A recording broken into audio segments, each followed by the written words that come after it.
Mao ni daghan kayo rong wala nga nanimba, kay matud kanila na sigig simba, bati lang yapon o batasan. Sa pasabot ng kanang tawhana nga wala na nagsimba, nagtutok siya sa iyang nakita. Wa siya nagtutok sa pagtuo, kundili sa nakita siya.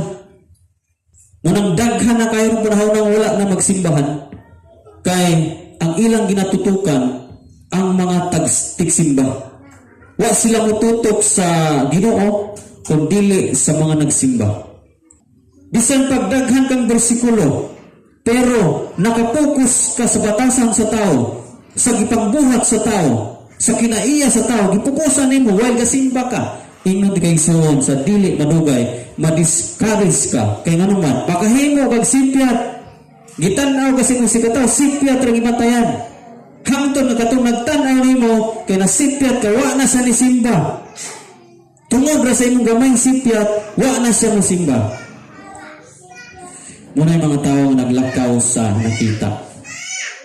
Paglakaw nila sa nakita, nikuaw ang ilang pagtuo. Igsoon dili pwede nga mag-alaga ta sa Ginoo maglakaw tas makita.